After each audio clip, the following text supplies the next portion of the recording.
হযরত ওমর রাদিয়াল্লাহু তাআলা আনহু কাবা শরীফ তাওয়াফ করছিলেন। একই সাথে তাওয়াফ করছিল আরব দেশের প্রতিবেশী এক রাজা জাবালা। এমন সময় একজন গরিব কৃষক জাবালার ইহরামের কাপড়ের উপরে ভুলবশত পাড়া দেয়। এতে জাবালা রাগান্বিত হয়ে সাথে সাথে সেই কৃষকের গালের উপরে একটা চর বসিয়ে দিল। এদিকে সেই কৃষক হযরত ওমরের কাছে যে জাবালার বিরুদ্ধে বিচার দিল।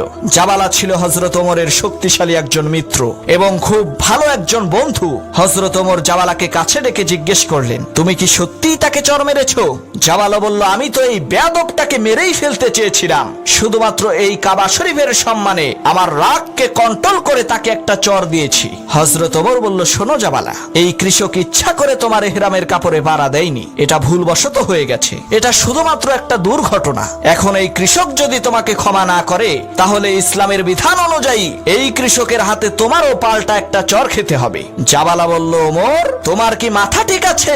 আমি একজন রাজা আর সে হচ্ছে একজন সাধারণ গরিব কৃষক, সে আমাকে কিভাবে থাপ্পড় দেয়? হযরত ওমর বলল, তোমরা দুইজনই মুসলমান আর ইসলামের আইনের দৃষ্টিতে ধনী গরিবের কোনো ভেদাভেদ নাই, তাই তোমরা দুইজনই সমান।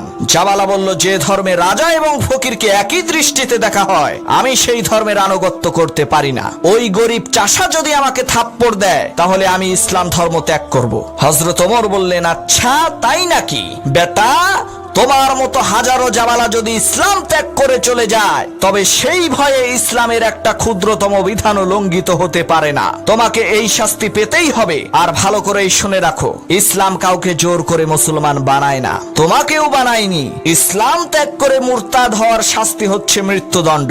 হযরত ওমরের কথা শুনে এদিকে জাবালা রাগ আর গুসায় ফেটে পড়ার উপক্রম হলো। হযরত ওমরের নির্দেশে সেই কৃষক তৎক্ষণাৎ জাবালার মুখে একটি চর দিয়ে প্রতিশোধ নিল।